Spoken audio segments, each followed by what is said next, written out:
Alright, so you wanted to see what it was like to plow. I'm going to try to, hopefully this phone will stay up here.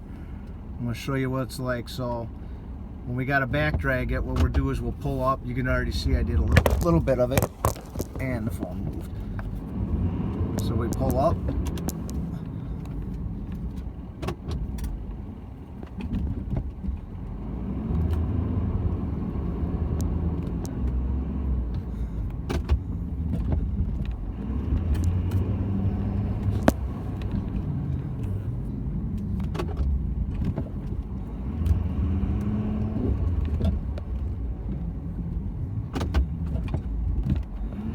Clean up our little runner up here.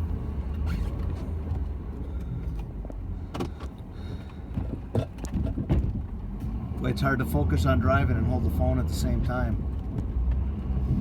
Alright, so what I did is I back dragged a little area up there that you can see that I'm going to back up into so I can push the snow forward, because it plows way better when you push forward. Here you see a bad example next door here of leaving your snow in the street. That's the kind of stuff that the city comes and writes tickets for. So we don't want to do that. And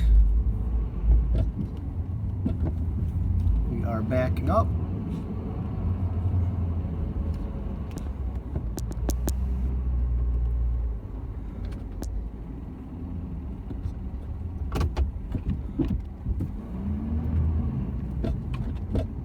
I'm going to scoop because I want to push it across the street. You can kind of see my pile across the street from before. And you see what we do is I go way down into the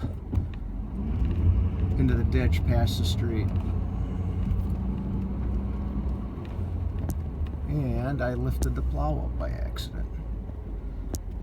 So we're going to try that one again.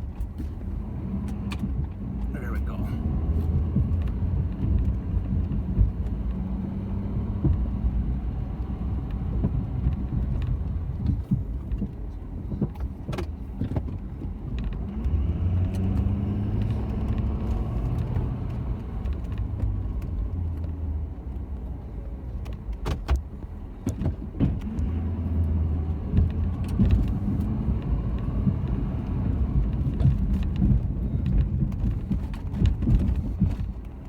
So this is actually about 8 feet off the edge of the road here.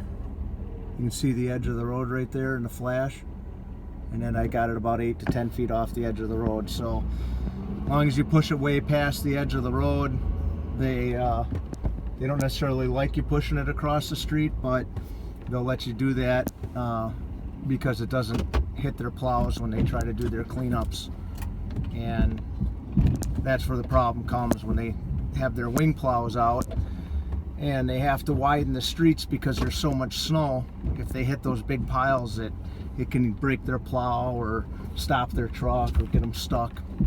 So they get pretty upset. The city gets pretty upset when you do that. But I've talked to the drivers, and they've made it clear to me that as long as I get it way past where they can't hit it with their plow, there's really not much they can do. They also made it clear that you need to make sure that your runners in the street are clear, so they're not going to cause an issue with them plowing. What can happen is if this was a real wet, heavy snow, that big runner there can actually freeze and turn into a block of ice. And when they come by at 40 miles an hour and hit it, it stops their truck and damages their plows and things like that. So they're very it's very important that you always clean those up. All right.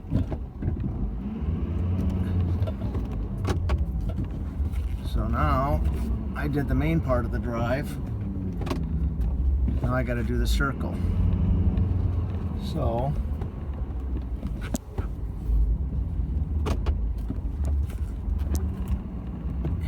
you can see what we did on the drive up there. Now we got the circle, so I'm going to drop my plow down and angle it over.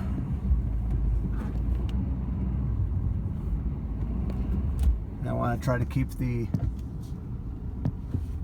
my plow marker as close to their markers as I can and push it away from their sidewalk.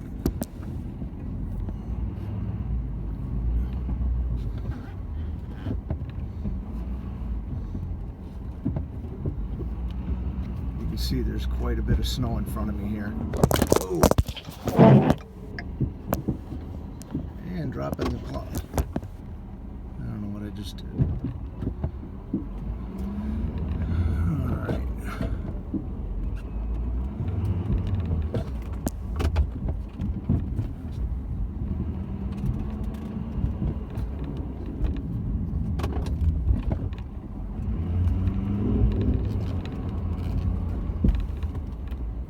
Yeah, it's difficult to plow with one hand because you can't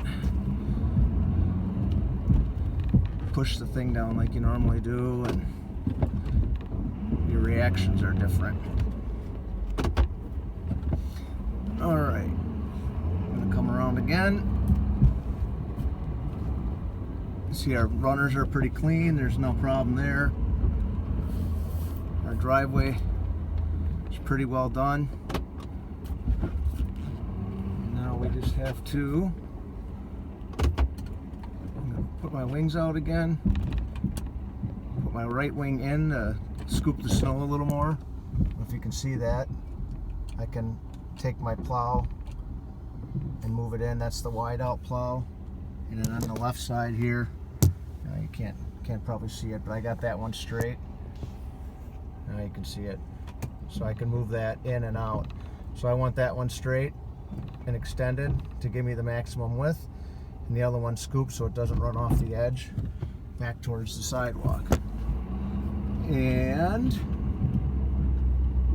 I'm going to make another swipe here. Whenever you do these inside corners, it's really difficult to get close to the edge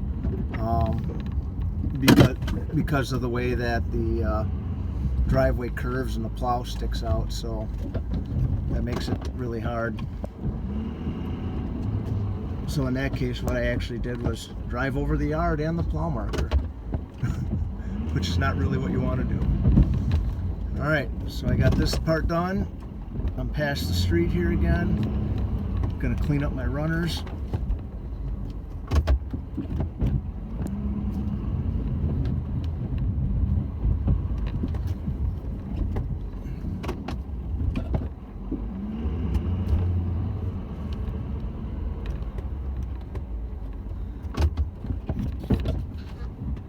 Scoop again to clean that up so I don't have to make multiple passes. Push it way down. You can kind of see my truck dipping into the ditch. When I do this next pass here, you'll see how it's all way past the edge of the road. I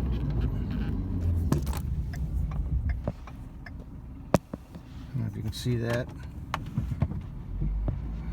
Maybe when I back up. So there's the edge of the road right there, and I'm past it here. So there you go. That's a typical driveway plow. Took a little bit longer than usual because I'm doing it with one hand, but that's how it's done.